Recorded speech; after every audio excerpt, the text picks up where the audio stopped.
Hello mga kabibig! Welcome back sa ating bagong YouTube channel. Ito ang pinakamaingay ng YouTuber sa balat ng YouTube. Ako si Kabibig, maglabag-labag na daw with evidence. Ako po na bulgar, mga ebidensya ni Trillanes. Hindi galing sa AMLAC. Trillanes, sasampahan ng kaso. Naku po. Nanganib na talaga. Sabi pa ni Trillanes, I'm vindicated. Pero ngayon, parang hindi yata vindicated. Para yatang sasampahan ng kaso si Trillanes ang gawa-gawa ang kanyang mga ebidensya. Inugat ng mga tao yung nakaraang Quadcom. Remember, si Trillanes na imbitahan niya sa Quadcom? May mga taga-AMLAC din na imbitahan ng Quadcom. At tinanong kung yung mga ebidensya na hawak ni Trillanes ay galing sa AMLAC. Nako, hindi ito pwedeng i-deny ng AMLAC at hindi ito pwedeng burahin ang videong ito kasi ito yung nagpapatunay na ang mga ebidensya daw di umano ni Trillanes ay gawa-gawa lang at hindi galing sa AMLAC. O ito kabibig ha, para mahimasmasan tayo kabibig. Yung iba kasi naniniwala na itong si Trillanes ang the hero, the living hero. Bakit naging hero si Trillanes? Ano ba ang kayang nagawa para maging hero si Trillanes? Yung ibang kakamping sinasabing, Trillanes, tumakbo ka ng presidente, sure na manalo ka. Wow! From Risa to Lenny, down to Trillanes. Ito na kabibig, namimili na ang mga kakamping dahil sa ginawa ni Trillanes noong Justice Committee hearing, parang nabubuhayan ng dugo ang mga kakambing. Nakikita nila na si Trillanes ang the ultimate hero, mga kabibig, na siya ang siya ang nagpayuko, siya ang tumalo sa mga Duterte. Siya ang nagpa-knockout sa mga Duterte. Wow, knockout talaga. O ito kabibig ha, balikan ulit natin yung Quadcom na kung saan dito talaga si Trillanes ay napahiya. Pakintay kabibig ha. Ask the COMSEC if former Senator Trillanes would be present. Sir, we invited Senator Trillanes, but he has not presented himself yet. Okay. Kasi may mga requirement po tayo sa kanya. Now, the AMLAC, is the office represented in today's hearing? Yes, sir. He is, AMLAC is represented, sir. Yeah. May I know where the representative of AMLC is located? AMLAC? Can you please take the seat right in front of us, Attorney Arpon, sir. Arpon?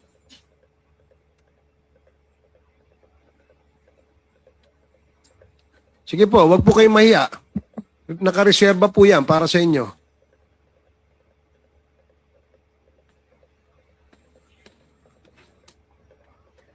Makinig kayo kabibig ha. Habang makikinig kayo, happy birthday kay Judy B. AMLAC in Hello, the last Judy B. Judy B, or happy birthday. in the last hearing conducted the 13 November 2024 of the Quad Committee, you were required to authenticate documents submitted by former Senator Trillanes purported to show money trails linked to drug proceeds. Yes, Mr. Chair. Have you submitted such to the committee? Mr. Chair, in 2016, the Anti-Money Laundering Council issued a public statement which denies that we are the source of the documents or information shown by Senator Trillanes in 2016. And in September 2017, Mr. Chair, the AMLC also issued another public statement denying that we are the source of the documents and information attached by Senator Trillanes in the complaint he filed before the Ombudsman. And in the same public statement, the AMLC denied that we furnished the Office of the Ombudsman such documents in relation to the complaint by Senator Trillanes, Mr. Chair. In other words, AMLAC denied that the documents presented by the former Senator Trillanes did not originate from your office. Yes, Mr. Chair. May the Quadcom committee, Mr. Chair, can we ask AMLAC again? Since this has come out already in the open, in the committee hearings of this committee, can the AMLAC conduct an investigation proper insofar as the allegations of the former senator are concerned? Mr. Chair, the jurisdiction of the MLC will be had if there will be a unlawful activity, Mr. Chair. So if there will be an unlawful activity that will be filed, then it is the mandate of the AMLC to conduct a financial investigation, Mr. Chair. Thank you. There you go, ha? Narinig nyo. Ano pa bang kailangan nyong marinig? Wala na? Mahiya naman kayo. This was last year, I think so. Quadcom to. Hala ka. So yung mga maraming papel dinala ni Trillanes, AMLAC denied all those things. Hindi sa amin yan. Hindi galing sa amin yan. Ano ba? Kung talagang merong mga unlawful, merong mga di umano'y mga kababalaghang, mga deposito at kung so on and so forth, matagal na yang na-freeze ang mga accounts, matagal yang kinasuhan. Kagaya ni Martin ngayon. Si Martin, may 5 kaso. O ang Court of Appeals, sinabihan ng AMLAC na i-freeze ang lahat ng assets and accountabilities ni Martin dahil sa mga di umano'y mga anomalya at mga kaso ni Martin. O, ang ginawa ng AMLAC, freeze. Na-freeze agad. Pero kay Duterte, wala man lang nagkaso sa DOJ, sa Ombudsman. Paano natin makukuha ng mga alam nyo na, gets nyo na. At dahil dyan, sa mga kadramahan ni Trillanes, pakinggan nyo ito, kabibig, ha. Nako, ito na talaga. Ito na. Wala nang kawala si Trillanes, mga kabibig. Paano yan? Para yatang maluloka-loka na si Trillanes, mag-isip-isip pa. Pero sabi naman ni Trillanes na we are what we call the hero. Ito ha, sinagot ni Attorney Pua itong mga suspicious transactions, mga kabibig. Kinig tayo para meron din tayong idea itong mga suspicious transactions na ito. Kasi yung iba ginamit ito para siraan si BP Sara. Let's listen to this. Nating parang nagdedebate tayo sa media, di ba? So we'll just stick with the facts. Ano po ba ang suspicious transaction report? Ang laman po niyan ay suspicious transactions. Ang ibig po sabihin, suspicious transactions does not equate to any wrongdoing or unlawful activity. Perhaps the bank thought or tagged it as suspicious, so umakyat sa AMLAC, nagkaroon ng suspicious transaction report. Ngayon, hindi naman ibig sabihin nun, illegal na kaagad, or may money laundering na kaagad, or may krimen na kaagad. In fact, magti-trigger lang yon para sa AMLAC na tingnan at kung gusto nilang imbestigahan, at yun po ang nangyari. In fact, kanina, when we were the legal team and I, the defense team and I were perusing over the documents. Wala kasi kaming time so nagbabrowse lang kami. Napansin namin dun sa attachment ng suspicious transaction report, ang naging basis nila for that was media reports on the confidential funds, on the committee hearings, regarding in relation to the confidential funds. So, maaring yun yung nag-trigger sa bank, no? And yun lang yung naging basehan ng bank, kaya nagkaroon ng suspicious transaction report. But again, I don't want to speculate on that. Yun lang yung nabasa namin. So, wala pa kaming time para bigyan kayo ng full picture. But at least we want that established that a suspicious transaction does not necessarily mean or does not automatically equate to any wrongdoing or any unlawful activity. Pagdating naman po dun sa pangalawang niyong tanong na bilyon at sabi niyo nga nakakagulat, marami rin nagulat. Totoo naman po yun, no? Kahit naman sino siguro magugulat kung ganun yung amounts. But again, doon po kami nanggagaling sa how is an AMLAC report presented. Mm. Diba? It is the aggregate of all, ang tawag nga nila ay inflows and outflows. So, lahat ng deposit, lahat ng withdrawal, ina-add nilang lahat yon. At least yun yung posisyon namin, pananaw namin, o pagkakaintindi namin sa reports ng AMLAC, no? Na ina-add lang nila lahat yun over a span of 18 years. So, it doesn't give us a clear picture kung magkano ba talaga yung pera na nasa bangko. Ina-add pala ng Kasi AMLAC. kung meron kang 5,000, 20,000 na dinideposit mo kada buwan, wini-withdraw mo, etc., etc. Pag ina-add mo yung lahat over a span of 18 years, talagang magiging malaki yung amount, magiging bloated, no? So yun pala ka, baby. Oh, yan ha. Mahiya naman kasi mga sinasabi niyo. Oh, eto ang dapat paghandaan mo. Pinag-aaralan. Trillanes. Oh. Trillanes and the Pinag-aaralan na ho namin kung anong krimen ang ididimanda namin dito sa opisyal sa AMLAC, Agoy. pati rito kay Trililing. Halak ka. Dahil misrepresentation kumbaga estapa ang ginagawa nila. Agoy, estapa. At nilalibel yun na Nako. yung pamilya. Kahit na hindi totoo. Ayan po, Attorney Sal. Sa kaugnay naman po na issue. Ito 16,000 ang balanse niya.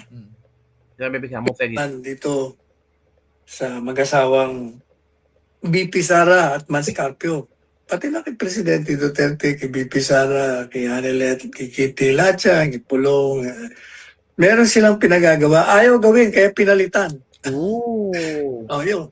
Buffet dito ha. Palit ng ano yan, nagpalit ng direktor. Kasi palit na naman ngayon ni Trillanes yan. Inilabas niya. Ito namang AMLAC. AMLAC. Alam niyo, nagpalit ng ano yan, nagpalit ng direktor. Kasi yung dating direktor, pinipilit nila na gumawa ng mga payaglaban dito sa mag-asawang BP Sara at Manscarpio. Pati na kay Presidente Duterte, kay BP Sara, kay Hanelet, kay Kitty Lacha, kay Pulong. Meron silang pinagagawa. Ayaw gawin, kaya pinalitan. Oh, yun. Ang AMLAC, ang trabaho po niyan, pag humigit ng 500,000 o 500 piso ang deposito mo, automatic na monitor na nila yan. Minomonitor nila ang pasok at ang labas ng pera mo. Ang prinisinta nila, kasi sabi niya, meron ganitong 56 million, halimbawa. Sabi ng AMLA, totoo yan. Meron ganyan. Pero hindi yung ibig sabihin na yung 56 million na yun, talagang 56 million pesos yun. Bakit kanyo? Ganito, halimbawa, meron kayong deposit na 10 milyon sa bangko ninyo. Pag yan 10 milyon, siyempre nasa pangalan niya, di ba? Pag yan 10 milyon na yan, time deposit mo, makikita kagad yan sa AMLAC. Yung paglabas ng 10 million mo, record na nila, 10 million, meron 10 million dito. Pag inilabas mo yan, papunta sa time deposit, 10 million na naman yan. Okay? Pag yan, di dumating yung kanyang period para kumita. Halimbawa, kumita ng 1 milyon sa 6 na buwan, halimbawa, 6 na buwan na time deposit. Di, pag lumabas yung deposit mo na kumita na ng 1 million, di maging 11 million na yan. Yung 11 million na yun, makikita sa record yun. Di kukunin mo ngayon, i-withdraw mo, ililipat. Kasi kumita na natapos na papasok mo na naman. Yun i-record na naman yun. I-record na naman. So pag diniposit mo na naman yun, i-record niya ulit. O madalit sabi, yung 10 million mo, Na-add. 4 times na sa record ng sa record ng AMLAC, naging 4 times bigger. So 10, 20, 30, naging 40 million na. Sa loob lamang ng 6 na buwan, sa record ng AMLAC, naging 40 milyones na. Kasi nga, ang nire-record nila, 10 million ang account mo, 10 million mo tinime deposit, 10 million ibinalik mo, balik ulit sa account mo. Tapos after another 6 months, eto ka na naman, pabalik-balik. Ay talaga, abot ho yan sa bilyon, sa 10 taon. Pero hindi ho ibig sabihin na ganyan ang pera mo kalaki. Nire-record lang kasi nila yung in and out flow. Ngayon, ang presentasyon nila, ito ang problema ho sa kanila. Ang pagpresenta nila, parang pinalalabas nila na ganun kalaki ang pera mo kahit na hindi.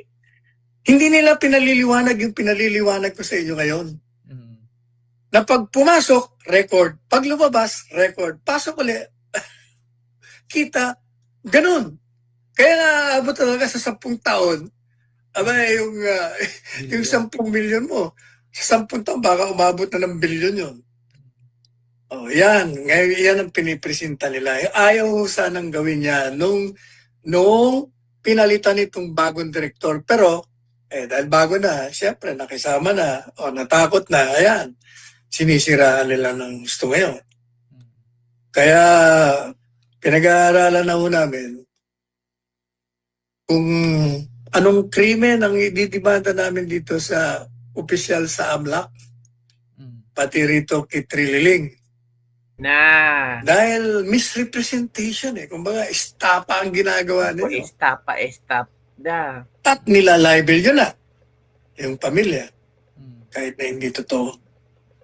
Yan ho ang katotohanan dyan. So ito po ang mga komento ng ating mga netizen. Basahin natin ha. Ito. Yung in and out, in add kaya lumaki. Yung balance hindi tiningnan. Next explanation, mabilis maintindihan. Doon kayo humarap sa hearing, hindi sa media. Dapat laging ganito mag-explain ang lahat. Well explained po, attorney. Mga depositors, alam yan, lalo na yung mga nagta-time deposit kasi malaki ang interest returns sa kanila na maibabalik. Then after majority of time deposit, they withdraw the money. Kukuhanin yung interest, yung iba, roll over na lang. Ito pa. Talaga lang sinabi ng Trillanes yan 10 years ago pa. Tapos ngayon lang kayo magkakaso sa Trillanes kasi pusoy na kayo lahat, sabi ni JR. May mga supporters din si Trillanes, makabig. Kaya bobo lang ay niwala sa kanila. Duterte pa rin hanggang sa dulo. Correct. My understanding is that total account transactions including deposits and withdrawals can be summarized like SOA. Yung mga sinasabi nila. Ako ay naniniwala kay Trillanes sa kanya mga pagsusumikap na may labas niya ang matagal niyang pinaghihirapan na impormasyon na sinang-ayon na naman ng AMLAC. Atty. Panelo, time will come when we will get back to you from Ricardo Diego. Bobo lang may niwala kay Trillanes. Makabibig ha, yun ang mga komento ng ating mga netizens. So ikaw, ano ang komento mo dito? Sino ba paniniwalaan mo? May niniwala ka ba kay Trillanes? At itutuloy kaya ni na Attorney Sal Panelo ang pagsasampa ng kaso sa bagong AMLAC na si Buenaventura at kay Trillanes? Napipiko na ba ang ang pamilyang Duterte sa mga ginagawa ni Trillanes? Damay-damay na pati si Kitty at ang ina ni Kitty na damay na ng mga private citizens. Yun lang kabibig ang ating Lipak for the day. Don't forget to like, subscribe, and share this video. Bye everyone. See you next time. Ako po. Kung makakaso si Trillanes, ano ang reaction mo? By the way, happy birthday kay Judy B. Palagi manonood sa akin yan. Hello, happy birthday sa'yo. More birthdays to come and more pakain dyan. Bye everyone.